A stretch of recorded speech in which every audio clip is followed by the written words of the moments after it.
Bismillahirrahmanirrahim. Assalamualaikum warahmatullahi wabarakatuh.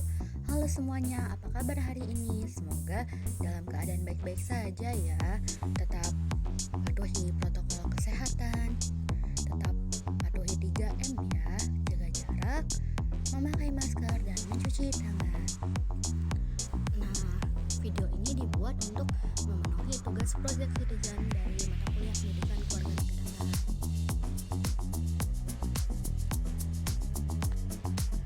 Sebelumnya izinkanlah saya untuk memperkenalkan diri.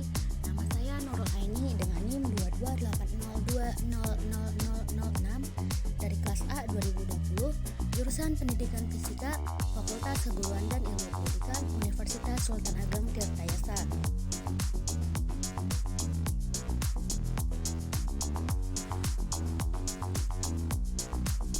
Project Citizen ini dibuat untuk memenuhi tugas mata kuliah Pendidikan Kewarganegaraan yang diambil oleh Bapak Iknan Rahman MD. Nah, jadi Project Citizen ini dilakukan di lokasi tempat tinggal saya sendiri, yaitu Desa Angsana, Kecamatan Mancak, Kabupaten Serang, Provinsi Banten. Untuk lebih jelasnya, mari kita simak video berikut ini. Tetap tonton sampai akhir ya. Selamat menyaksikan. Berikut ini beberapa permasalahan yang ada di Desa Angsana. Yang pertama yaitu kepemimpinan yang ada di Desa Angsana itu kurang aktif. Yang kedua, kurangnya kegiatan masyarakat di Desa Angsana. Yang ketiga, akses jalan yang ada di Desa Angsana rusak. Yang keempat, anak-anak kebanyakan sulit untuk belajar. Dan yang kelima yaitu anak-anak kecanduan terhadap gadget. Setelah saya mengidentifikasi masalah-masalah yang ada di Desa Angsana, saya melakukan wawancara terhadap warga Desa Angsana untuk memastikan masalah apa yang paling berat yang ada di Desa Angsana.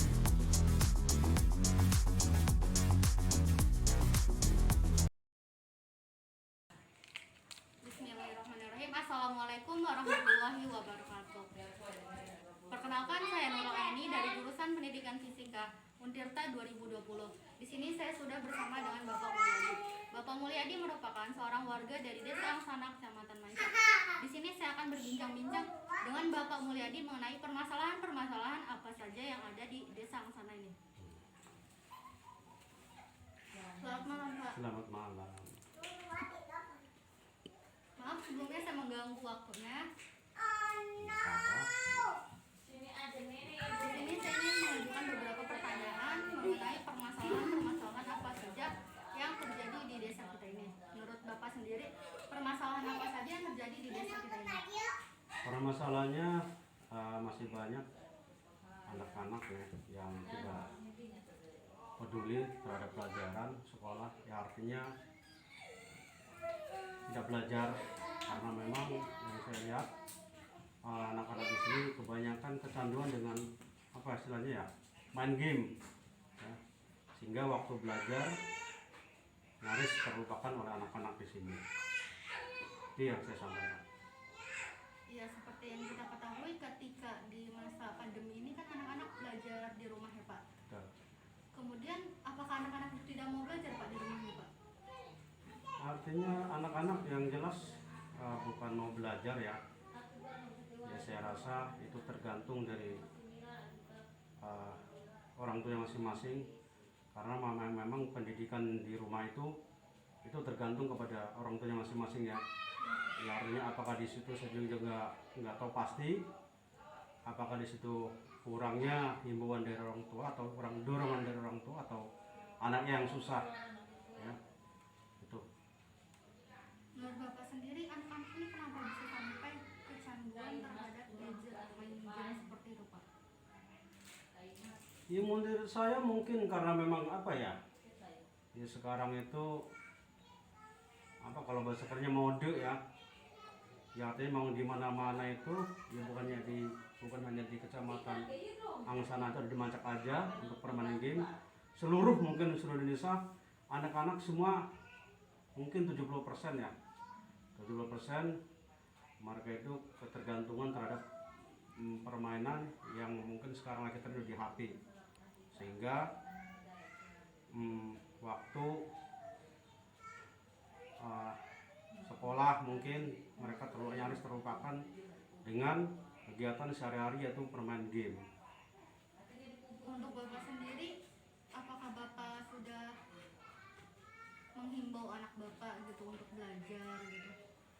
Nah, kalau saya pribadi mungkin saya salah satu orang tua yang peduli terhadap pendidikan anak ya.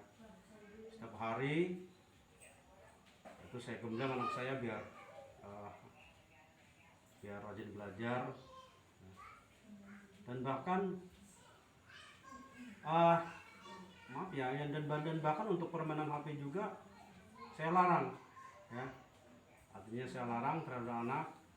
Saya bilang ke anak saya, kamu mau HP, mau pinter main game atau pinter sekolah ya. Alhamdulillah dengan tekanan seperti itu anak saya, ya maaf ya, bukan saya mau ngomongin anak saya, alhamdulillah anak saya rajin belajar lah. Kemudian menurut Bapak solusi apa yang harusnya kita ambil Pak untuk di desa ini untuk anak-anak yang seperti itu? Karena kan dari orang tua sendiri mungkin ada yang peduli, ada yang tidak gitu Pak. Menurut saya solusi yang tepat itu ya mesti ada semacam belajar bersama atau belajar kelompok ya. Dan mudah-mudahan ini ya harapan saya untuk belajar kelompok. Kacamata ini pengalaman saya dulu. Kalau dulu itu dari sekolah ditekankan untuk kita belajar kelompok ya. Artinya setiap hari itu guru wali kelas istilahnya ya, ngontrol ya ke masing-masing kelompok, apakah betul kelompok A misalnya kan belajar bersama atau belajar kelompok atau tidak, atau sebaliknya. Dan mungkin itulah yang saya sampaikan. Artinya mudah-mudahan ini bisa didengarkan oleh oleh para dewan guru. Mudah-mudahan harapan kami selaku orang tua. Artinya selama ini jangan dewan guru jangan menyuruh anak-anak belajar kelompok tanpa ada pantauannya dari pihak sekolah atau dari dewan guru. Itu harapan saya. Terima kasih. Jadi permasalahan kita ini Pak, anak-anak ini belajar. Kemudian solusinya ini kita berarti harus mengadakan yang namanya belajar bersama. Iya, betul. Insya Allah solusi itu akan saya terapkan Pak di desa kita ini untuk anak-anak, semoga bisa belajar bersama. Dengan adanya belajar bersama, mereka lebih bersemangat untuk belajar gitu karena ada teman-teman. Amin. Mungkin itu harapan kami ya selaku warga Angsana. Ya mudah-mudahan ada yang bisa menjembatani agar anak-anak ini bisa peduli terhadap belajar atau mengurangi main HP atau main game. Gitu. Ya Pak, mungkin itu saja yang dapat saya tanyakan. Terima kasih atas waktunya Pak. Ya sama-sama Cak ya. Assalamualaikum Pak. Waalaikumsalam warahmatullahi wabarakatuh. Setelah melakukan wawancara dengan salah seorang warga desa Angsana dan mendapatkan informasi, saya memutuskan untuk mengkaji dan membuat sebuah gerakan untuk permasalahan yang saya ambil. Saya memilih sebuah permasalahan, yaitu anak-anak kesulitan belajar mandiri dan lebih memilih bermain gadget. Setelah melakukan identifikasi masalah, saya juga mewawancarai beberapa ibu-ibu atau orang tua dari anak-anak yang ada di desa Angsana.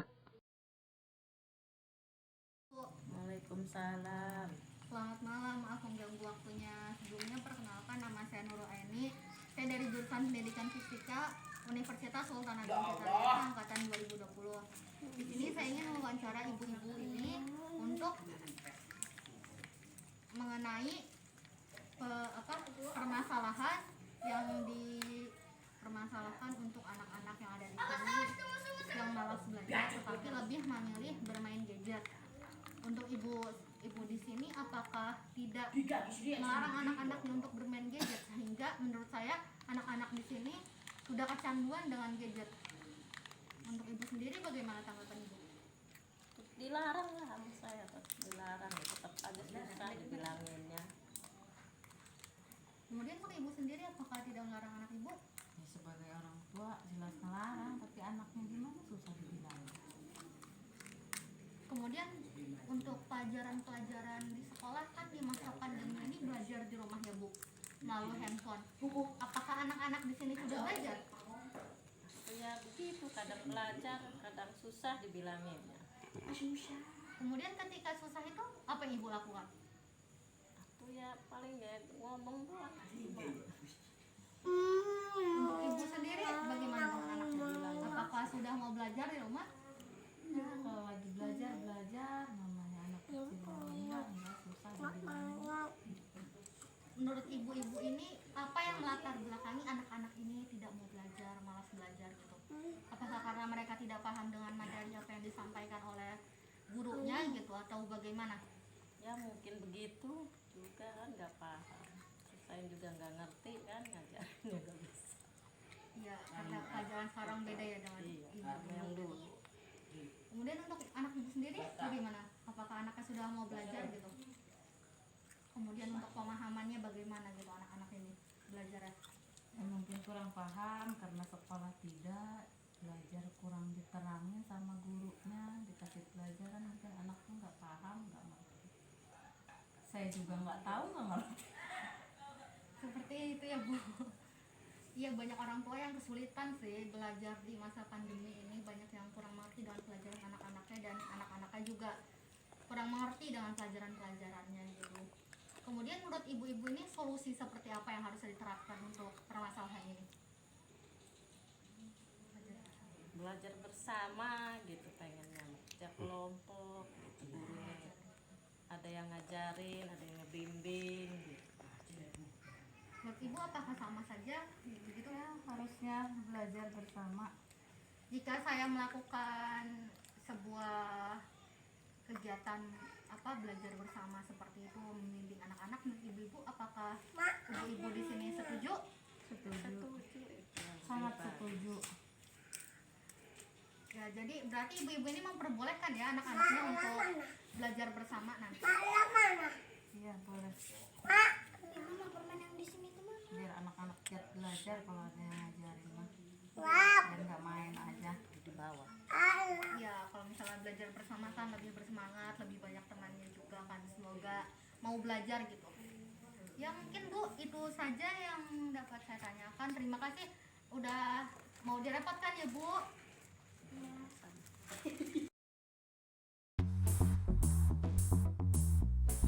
Berdasarkan hasil wawancara yang saya lakukan, didapatkan informasi bahwa beberapa orang tua di desa Angsana merasa kesulitan membimbing anak-anaknya dalam belajar, sehingga anak-anak lebih memilih bermain gadget daripada memilih belajar. Hal ini karena anak-anak merasa kurang memahami tugas-tugas yang ada.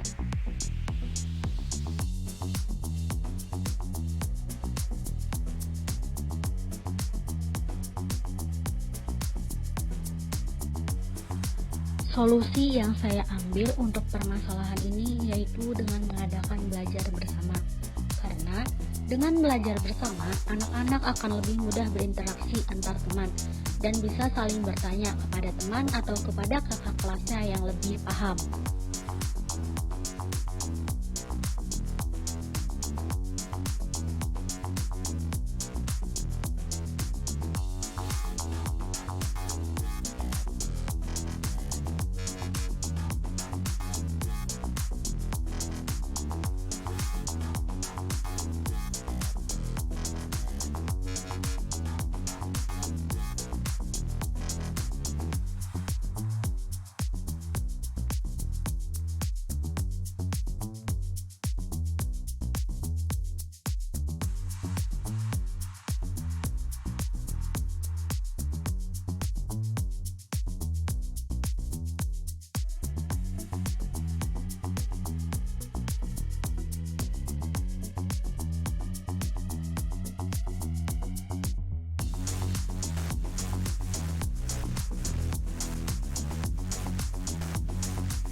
Berikut ini beberapa rekomendasi beberapa anak yang kecanduan gadget.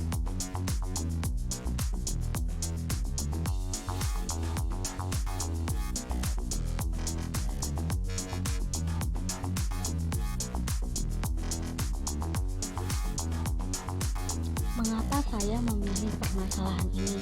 Karena menurut saya, pendidikan merupakan suatu hal yang sangat penting, apalagi di era milenial saat ini. Jadi, pendidikan itu suatu hal yang sangat penting sekali bagi anak-anak bangsa Indonesia. Seperti diketahui, di era pandemi COVID-19 ini, para pelajar belajar secara daring dari rumah. Karena hal ini, banyak anak-anak yang merasa kesulitan dalam belajar. Tidak hanya anak-anak, tetapi para orang tua juga kesulitan membimbing anak-anaknya dalam belajar. Sebagai generasi muda dan sebagai seorang mahasiswi yang merupakan agen of change, sudah sepatutnya saya peduli dengan pendidikan di sekitar saya, karena muda-mudi saat ini adalah penerus bangsa di sini. Terima kasih telah menonton, semoga video ini bermanfaat untuk kita semua. Terima kasih, wassalamualaikum warahmatullahi wabarakatuh.